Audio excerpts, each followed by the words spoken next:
Yo, what's up, boys and girls? I'm I'm back at another video. So, today, welcome back to another tier list. The March 2020 Yu-Gi-Oh format is upon us, and we have about one more month until the new Master Rule kicks in. And so, if you're looking to squeak out maybe a regional top or invite, potentially a YCS win, or even your YCS top cut, you might want to know about the new format. Now, I think this format technically started about a month ago, a little bit of end of February-ish, especially with some new products that has come out. However, because the new Master Rule is upon us, this one is going to be a little more solidified. It's actually really interesting to talk about, considering we haven't really done a tier list in a little while. I feel like the February tier list was just so different and so new from this, especially because we didn't have things like Shaddoll and Invoke so prominently inside the meta. However, after a lot of regionals and after a good sample size, I feel like February's is a little too new inside the new format, the new ban list, and the new Master Rule, news, that we didn't really get a good sample size. But now I feel like we've had a good enough time with the current meta and a lot of the decks over the past 2 or 3 months to kind of sit in and see definitively what was and what is the current tier list for this format. So, if you guys like this video, make sure to leave a like. If you want to see more, please subscribe. Got a lot more videos coming in the pipeline, so stay tuned for that if you want to. And if you guys want to see more videos like this, let me know. Let me know what you guys' thoughts on these decks and any other decks that I might have missed. These are just the decks that I've been seeing pop up more prominently. And obviously, you guys can see there's a lot more meta contenders in here, but there are a few more rogue options and even some that actually have gone from high tier down a little bit. And so in today's video, we're going to talk about the worst decks that you can play in this format. Essentially, we're going to be going over the table 500, low tier and mid tier, and then in another video and a follow-up, we're going to be going over the high tier and top tier. You guys know how we do. If you guys have watched these tier list videos, and you guys are very familiar with this. And maybe, who knows, we're going to do in a hero matchup spread sometime soon, but this is an idea I've had roaming around for a little while. But without further ado, let's just jump into it and talk about the first deck on this list, and that is going to be Space Mambo deck. That's right, baby. Table 500 decks right off the bat. So essentially, this deck slot, so to speak, this conglomerate, just kind of represents the decks we're not going to talk about on this list. Not to say that all decks are table 500 per se, but just, they're not as good. They're not the prominent decks in the meta. You probably won't even run into them at a regional, maybe your locals, maybe at a regional as well. I'd be like, I take that back. You might run into them at a regional, but very, very unlikely. So we're going to go ahead and place that in that spot there. Not super convenient, just for essentially covering my basis as far as decks that I might have missed, because yeah, they might be better than table 500, but hey, come on. Space Mambo deck, you're telling me that's going to compete with something like Cyber Dragons? Not a million years. Okay, so have that aside, table 500 decks out of the way. We're just going to go into the low tiers, and I'm actually going to be putting a few more controversial picks inside of my low tiers than I would. Let's go ahead and start with some of the obvious ones. Easy peasy, Sky Strikers, Thunder Dragons, low tier, baby. That's right. It's so funny to see these decks at low tier because honestly, it's been so long that they've been inside of the top cut of the meta at top tier, even high tier. Like Thunder Dragons for a long time, we were a really, really solid, really, really good deck, but they just weren't winning anything. And Sky Strikers, were kind of that way for a little bit too, but then they ended up just getting tops and wins just left and right. Then you have Sky Striker Orcus, which come out, and then the Sky Striker Soup with anything with the Warrior Engine. Man, Engage is such a degenerate card, and it's amazing. I love it. So, essentially, with the low tiers here being Thunder Dragon and Sky Strikers, I definitively and without a doubt in my mind consider these low tier. And the reasons why is because obviously Sky Strikers don't recur enough value anymore. Yes, they have the new cards like Rose, and I think they have that new Link monster. Either it's out or it's coming out, one of the two. But still, I feel like, with the fact that Engage is gone, you can't really start checking out their engine pieces, the deck is much less versatile than it once was, especially because Engage was such a huge momentum shifter. Literally one Engage could net you out so much value, and that's really what the deck did. It was a control deck, but it wasn't really a control deck in the traditional sense of like traps and kind of waiting. It was a control deck, but it resourced your opponent out at the end of the day. And especially in the grind game, it did incredibly well. It wasn't necessarily particularly powerful, but its recursion of value from Ray recycling itself by the graveyard, attacking with, let's see, Hayate directly for game over things, and also got around Mystic Mind pretty well too. It's actually a really solid deck, but without Engage, this deck is pretty trash. So you have to essentially rely more on luck in your drawing to essentially get your combos off. And also, it's much harder to get spell cards inside the graveyard without things like Engage to kind of get more cards in your stone chasing and get more things going. Now, there are some plays here and there, and a lot of people have been really excited about Sky Strikers, but definitely low tier. Low tier. Thunder Dragons. So happy this deck is low tier. Oh my god. Thunder Dragons was probably one of the worst matchups for heroes just because they did so much searching. And I understand that having Colossus outside of the game now, well, it does open the floodgates up for more searchable decks, and people are definitely citing Drone Lockbirds a lot more. It's been a little bit weird the past couple formats of that, so I'm going to actually leave an asterisk on that Drone Lockbird comment. However, Thunder Dragons in himself are a very, very powerful deck. They have a lot of value off of the banishing, especially with protecting their own monsters. They can recycle things within the Thunder Dragon Fusion. They can also search a lot of cards. Very consistent as well. You don't really need a lot of cards to combo off.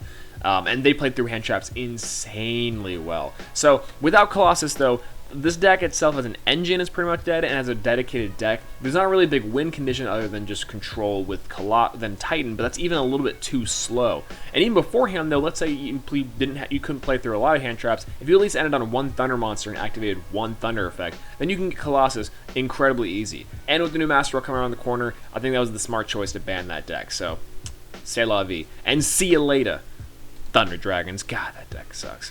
Okay, so next on to the low tiers. I think we're actually going to be putting another, not necessarily controversial pick, but potentially a pick that I think a lot of people didn't really see coming or want to talk about today, because you probably haven't seen it, pop up from every now and again.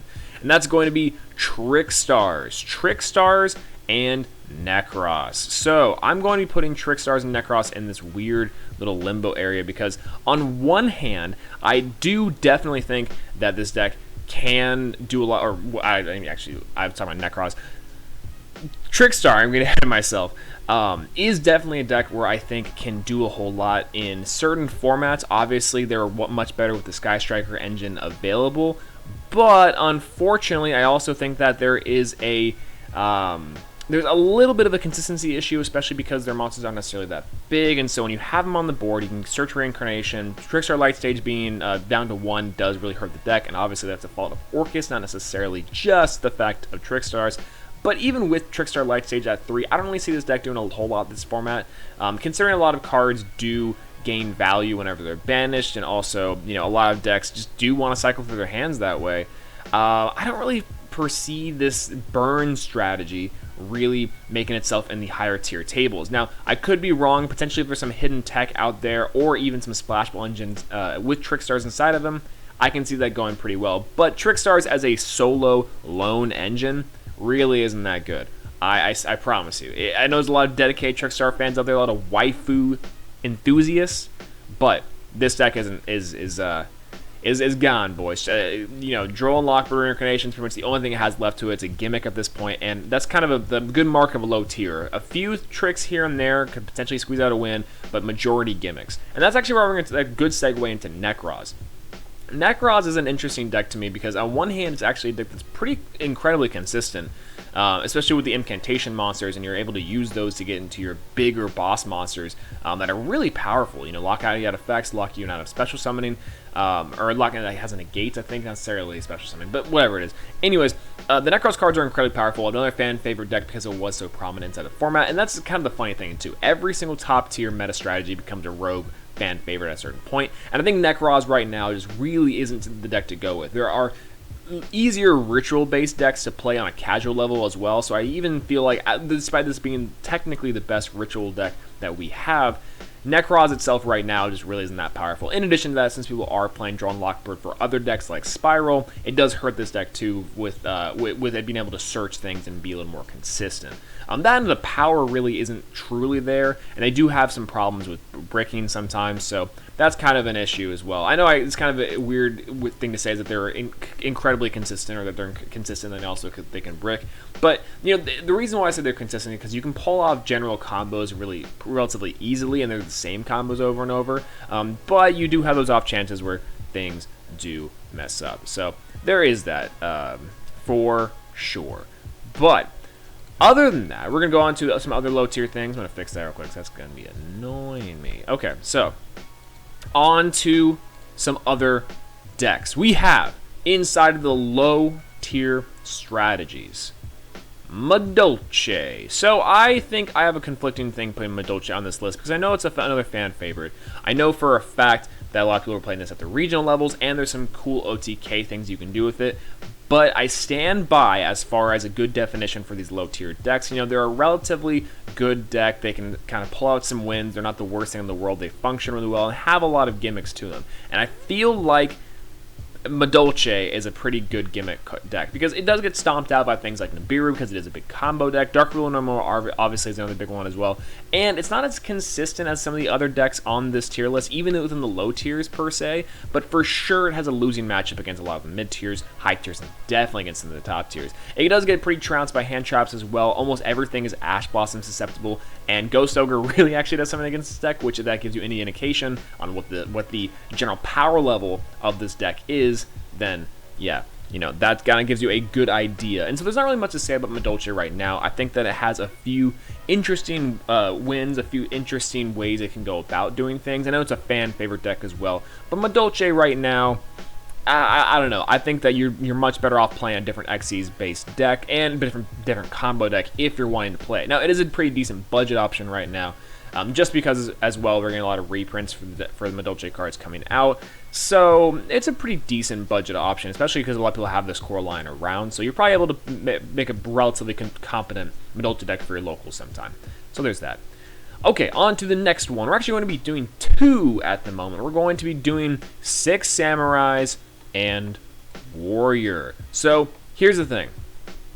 Warriors and 6 Samurais essentially function the same way, but they are slightly different. 6 Samurais, a main component of the deck is getting to Utopic Zexal to lock out your opponent, and also to kind of be a general extender combo deck. And then inside of the same vein, we have the several generic, you know, combo like spit out monsters deck as Dark Warriors or Warriors, Gokis, whatever. Now, previously with these two decks, they used to be a lot more prominent, because especially with things like Rongo Bongo and the Gumblar Dragon combos, and even Firewall Extra Link is pretty decent. And you can still do some shenanigans with these decks. You know, you can still kind of go into your bigger boss monsters, but I do feel like the biggest indication of these two right now is that you are going to get stopped very, very heavily by Nibiru. You have a lot of different hand traps, and yeah, you can set up a board with like 15 OMG negates, but even then, they can kind of still get outed by things like Dark Ruler No More. So I don't necessarily know if these decks can particularly perform at the highest levels anymore, especially because we do seem to be in more of an archetype-focused meta, because previously with things like kitchen sink decks like these in the previous formats is that you're able to run so many powerful cards and there were so many good win conditions you can go into. But these win conditions are a little more conditional. In addition to that, we have a lot more options and side deck things available to us to really help kind of facilitate and qualm these decks down, if that makes any sense. So that's where I'm going to be leaving those two in the low tier strategy. It's kind of weird actually seeing Sky Strikers, Thunder Dragons, and even Warrior decks like these two instead of low tiers, but I stand by it. I still stand by that these decks are good. They're okay, but they're not that great. So I'm going to put them in the low tier strategy, and I think that's actually going to be potentially it for our low tiers. Maybe I don't know if I'm forgetting anything, or maybe I'm not looking at anything in particular that I am potentially missing. No, I think that's actually about it. No, okay, wait, I have one more I want to talk about. We're gonna put, maybe this is a controversial opinion, Mermails at the best of the low tiers, and then Dark Magician's probably here at the low tier again, at like the end of the low tiers, the bottom one. Okay, so let's talk about these two decks. So Mermails are essentially going to be the exact same thing as the Warrior engines, the Warrior decks. They're just big combo kitchen sink deck where you're playing a lot of waters and sea serpents and whatever, and obviously your Mermail cards to get you going. Really, really powerful cards, non-once per turns. A lot of times, that's actually the biggest thing that can get you through this deck. Biggest advantage of it, rather, is that you can play so many extenders and so many things that you can just you can just play through. And their boss monsters that are technically not even extra deck monsters are pretty solid. So things like Artifact Scythe and Sanctum really don't do too much to this deck sometimes. Asterisk, you have to be able to access those things in the first place, so hand traps do kind of hurt this deck quite a bit. And similar to the kitchen sink stuff, Nibiru is a big problem. Dark Ruler No More, big problem. However, It is the better of the decks, in my opinion, just because I think there's a lot more consistency, and because the non-once per turn effects really do help this deck out a lot. Conversely, way over on that side, we have Dark Magician. Dark Magician sucks. So I know Team Samurai X1 took it to regional and did pretty well with it. And yeah, it's one of those decks that if you tech it out enough and you make it a little more anti-meta strategy, then you probably could get a few wins out of it. But I think, in my humble opinion, and maybe no, the definitive fact. What am I saying? This tier list is definitive fact. Dark Magician ain't that great. Dark Magician is just okay. It's kind of like the Blue Eyes in previous formats, where it's been always low tier, anime favorite deck, anime-centric deck. I mean, it's not like one of the other decks on this list that's more fan favorite, fan-centric. They're able to really do a whole lot with. It's pretty inconsistent. Now, of course, Magician Soul is also really expensive, so if you're able to get that, then cool, and that does really help the deck out a lot. But this deck doesn't really do a whole lot outside of that. So definitely in the low tiers. I actually even put it lower than Thunder Dragons and Sky Strikers, even then, which is funny considering how nerfed those decks got. So that's gonna be for our low tiers. We have Mermails. Mermails like Water Link deck essentially. See the feelers like going to YCSs and whatnot. Warrior Link decks, Madolches, Necros, Trickstars, Thunder Dragons, Sky Strikers, Dark Magicians, and of course Space Mambo deck for our Table 500 choice.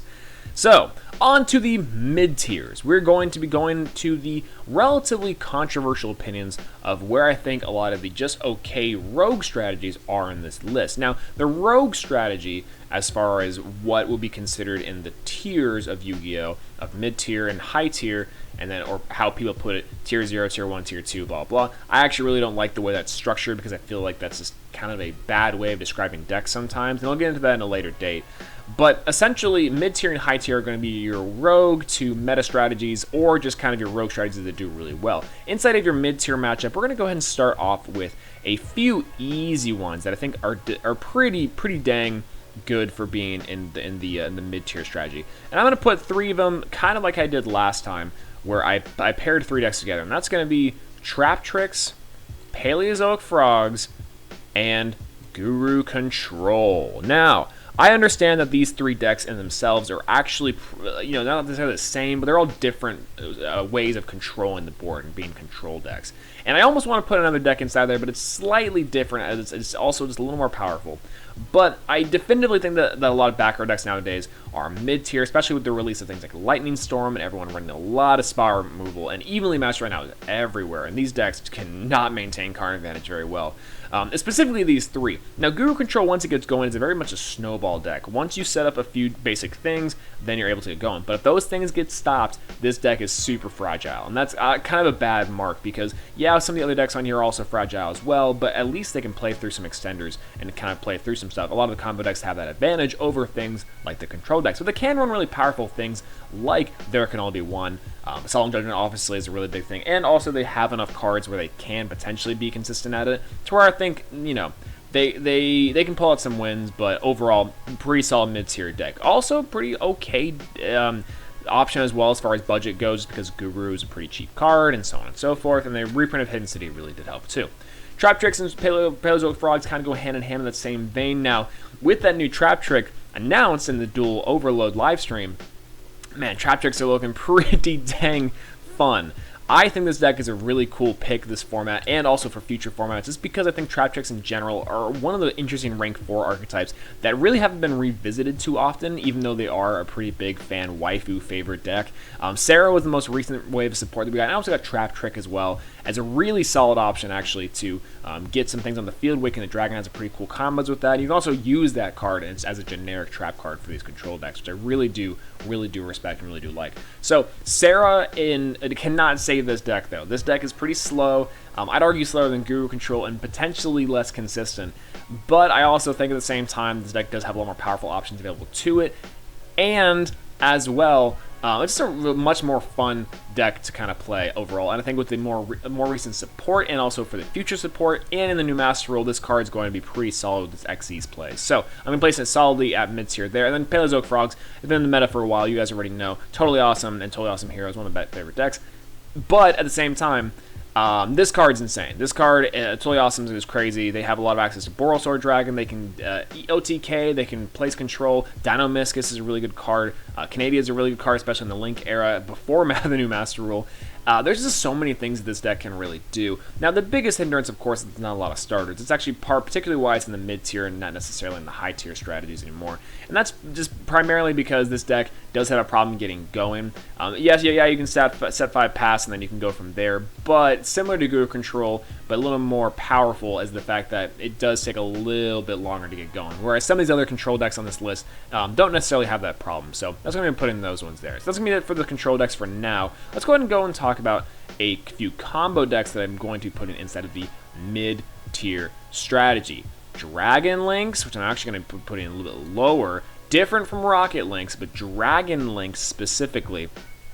And I'm going to then put Dragon Link and another combo deck that I can put. I'm gonna put Pendulums in there too. Dragon Link and Pendulums actually have kind of a similar issue right now, where I feel like a lot of the win conditions have either been taken from the deck specifically, or the decks get really, really bogged down and really trashed by hand traps. So let's talk about Dragon Link for a quick second. Dragon Link's are really interesting decks because on one hand they have a lot of access to, of course, the Guard Dragon engine, which is still available. Romulus is a really powerful card for getting plays going. They have a lot of extenders and can play through hand traps pretty well, but unfortunately they also get stopped by Nibiru really easy, Dark Ruler and more. A big issue that I'm finding with a lot of combo decks nowadays is that a lot of the same problems that have been affecting the low tiers, high tiers, whatever, is affecting these decks too. So essentially this deck amounts to the fact that, you know, if you are not able to maintain card advantage, if you're not able to establish a board really early, you're going to get OTK'd. And a lot of the monsters are way too weak on themselves. You have to really dip into your extra deck, so they're so extra deck reliant that I really feel like that is kind of a hindrance sometimes. And it's not necessarily, it is a hindrance for a lot of the top decks too, but at least they're able to play around that in some way, or going into your extra deck is significantly more advantageous. Whereas them, it's more or less just the end game is to get to their combo pieces, and even then if that gets stopped, you know, that's GG from there. But they're a really solid deck as far as, you know, playing through hand traps, and you can play a myriad of different dragon cards to get your combos up. But there is a better dragon deck out there right now, and we'll get that a little bit later. Anyways, on to the Pendulums. Now, Pendulums right now are in a weird spot because with the Electromite ban, the game plan has switched focuses from Electromite to more actually the straight Endymion magical counter, which is actually a really cool strategy. I love the way that the Pendulum players have been innovating with this deck recently, trying out different tech cards, and there's so many Pendulum cards out there to try out. I've seen Performer Pal Pendulum Magicians, I've seen regular Pendulum Magicians, I've seen some weird like symphonic machine ones I saw a couple weeks ago, and I was like, oh, that's kind of weird. It doesn't really work out, but at least they're testing it. There's a lot of things that they can do with the deck, which I respect. I respect that quite a bit. In addition to that, the Endymion is one of the best cards this season come out in a very long time. Very, very powerful. Prevention from targeting, also is a negation in itself, and has a blowing up effect. Really good scale too. The Mythical Beast engine is a godsend with this deck. So good. Now obviously not as good as Pendulum decks in the past, because obviously Electromite's banned, you have your OTKs banned, other things like that. But this deck is very, very powerful still, but not as good, especially with things like the Curious combo running around right now, where you can get Anti-Spell Fragrance really easily. Anti-Spell Fragrance just demolishes this deck. A few other Floodgates as well, but overall okay and pretty solid. My biggest thing with this deck right now is that I feel like this doesn't have a good enough matchup against the high and top tiers to really be that good, but I do respect a lot of players that are trying to make it high tier and top tier. But I think it's going to be a solid one here, and you'll definitely see Pendulums roaming around, but they're much weaker than they used to be. And then we're going to go to, I think we're actually going to be putting two other decks on this list really quick, and they're kind of the same problem right now. And that's going to be two separate decks. That's going to be regular Invoked, and regular Mech Knights. So regular Invoked and regular Mech Knights are really interesting to me because I think that if you're playing these two decks separately, of course you're playing Invoked Mech Knight, it's actually in the kind of the same vein right now. I'd still put it mid-tier.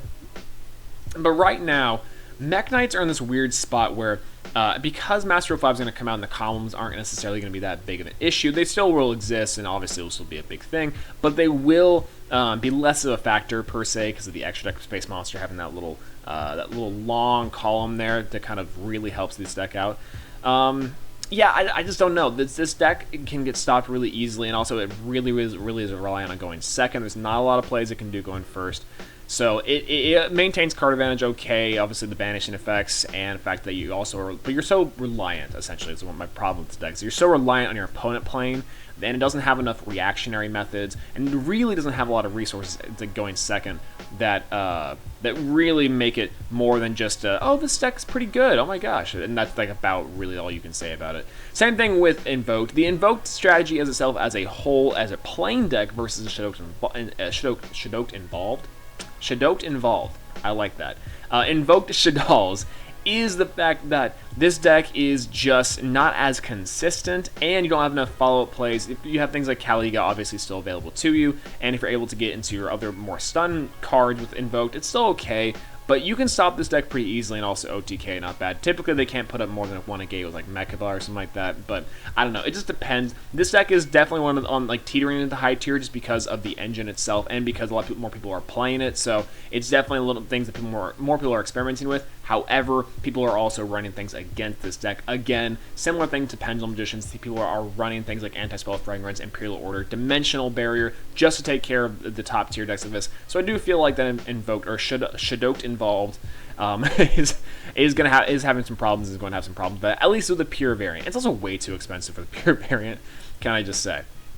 And then finally, we're going to talk about a few things that are going to be breaking my heart. That's right. I feel like Cyber Dragons is pretty low tier. Now, I didn't want to say this. I was going to say it should be in mid tier, maybe low high tier, but Cyber Dragons right now just really aren't that good. Here's the problem with Cyber Dragons right now. Cyber Dragons is actually really interesting. I love Cyber Dragons, obviously you guys know. But Cyber Dragons as a deck at the moment is just a tech option. It's just okay. You're playing it because you're a fan of that, not because it's actually really against the meta. Essentially, Orcust and Cyber Dragons have this same issue where it's like, we're not the same issue. Essentially, they have this like weird symbiotic relationship where it's like they both hate each other, but they both have to exist to like in the same meta essentially to be good. And because Orcust have not really, actually, let me go ahead and do that real quick. I forgot to put Orcust on this list. Orcust is low tier, so. Orcust is super low tier. No one is running Dingirsu. The banning of one of their best combo pieces, this deck has to extend so much further. Oh my lord. And it gets stopped by everything in the meta right now. People have been playing against that deck for a while. Low tier, baby. Low tier again. Anyways, but on Cyber Dragons. Cyber Dragons, though, are a little bit better because anytime a machine deck is really prominent and really good in the meta, Cyber Dragons will most prominently always be good. That's kind of the theory that I have going right now, is that essentially whenever there is a prominent machine deck or archetype into the meta, Cyber Dragons will be there and will be good against it because of things like Chimeric Fortress Dragon, and also in the extra deck zone, extra deck space, you're able to take some boss monsters for free. And in addition to that, you can use things like Super Poly just to kind of make it. You're also going second with this deck, so it's pretty solid. And a lot of machine decks either want to set up either combo plays or go second anyways, and Cyber Dragons have a lot of tools at their disposal right now, but they just haven't really been seeing a lot of play, and they're just okay. Nothing super great right now, and I know with the reprinting of Cyber Emergency coming out soon, hopefully more people will experiment with it because they'll have access to a better, more competitive version of the deck. But I think we'll probably see more of this deck whenever it gets into the Master Rule because the Link Summons and the Link Summon Zones will apply less to XZs when we're going into things like Infinity, but I digress. Anyways, let's go ahead and look at some of the decks we have left. I think there's only one more deck to talk about, and then I'll actually kind of secure us into, or no, sorry, two more decks to talk about. Oh my gosh, we have a lot of mid tiers. We're gonna go with True Draco and Magical Muskets. Oh man, these decks are interesting to me. So I personally like, and personally very much dislike, and also very much like these two decks. So here's my thing. True Dracos right now is fun enough like the budget savior. You're running a bunch of floodgates, and each of the cards costs like 10 cents. Like, no one's playing it. Obviously, with things like Dragonic Diagram being limited, there is somewhat of a consistency issue, but the deck's still powerful. I mean, you still have floodgates, and you still can trigger off your trap cards, get card advantage, get enough draw spells. Card of Demise is still an insane card. Pot of Extravagance, also a really good card, because this deck doesn't really need to go into extra deck too much. Plus, the fact that you can play There Can Only Be One and other cards like that really do hinder your opponent. Again, the Floodgate deck with this particular archetype is pretty solid. So I actually kind of want to put it on a separate list. I want to make a video about talking about how I think it probably should be like a quintessential deck building thing, where it's like you probably should have this deck core sometime in the future, sometime around. And when Masterpiece gets unreleased from the ban list at 1, as it eventually I believe it will, man, that deck's going to be pretty solid, and everyone's going to be playing it. And Magical Muskets is actually going to be a funny one here to end on, because Magical Musket, well, first things first, true Draco players, I'm so sorry. And secondly, you shouldn't be playing the deck. But also, you know, you might want to pick up the deck if you're a budget player. Anyways, on true Draco propaganda aside, or anti-true Draco propaganda, the last mid tier we're going to talk about is Magical Muskets. A lot of the people have been running Magical Muskets online, and also I've been seeing it in regionals, and it's something you'll definitely see. However, I think right now Magical Muskets are in a weird spot because they are so normalcy reliant. And a lot of boards that can set up big negations or can set up back row hate, essentially. This deck just doesn't really perform as well. It's funny, it has a lot of consistency issues as well, and the fact I know that Max is a really insane card, and it's pretty okay going second. But as good as it is at breaking board, it's just as bad as keeping it there. Plus, if you're not able to maintain card advantage, if you're getting stopped from getting cards to your hand, man, this deck is not very good. Drone Lockbird really hurts this deck too, especially on some of the first summons. Ash Blossom, Joy Spring also hurts this deck. Surprisingly, Nibiru could also hurt this deck, and Ghost Ogre. Ghost Ogre is actually insane because you're able to take off that normal summon. They have no monsters at that point. Skill Drain if you're going first, or you know, if you're playing heroes, Plasma. This deck gets stomped by that because you're not able to activate its effects. Dark Ruler no more. Also a really insane card, so they have to waste their negation, or if you have something else that are able to stop their effects, impermanence per se. You know, this deck, it baffles me how people rate it more than just a mid tier. It's actually pretty low mid tier too. I personally think the rest of the decks are better, but hey, maybe that's just me. Anyways, that'll pretty much end our video right there for the Table 500 low tier and mid tier cards. I think that this list is pretty definitive and pretty good representation overall of the decks that you might see in this current meta. But I may have missed some. Let me know what you guys think in the comment section down below. Did I miss anything that's really big? Did I miss anything that you guys personally are playing or think that is pretty underrated in this current format? Let me know in the comment section down below. I think this is actually a pretty solid representation. Pretty solid look overall, and I'm happy with this list. But that's all I gotta say about it. If you guys like the video, make sure to leave a like. If you want some more, please subscribe. I got all my videos coming in the pipeline, so stay tuned for that if you would like to.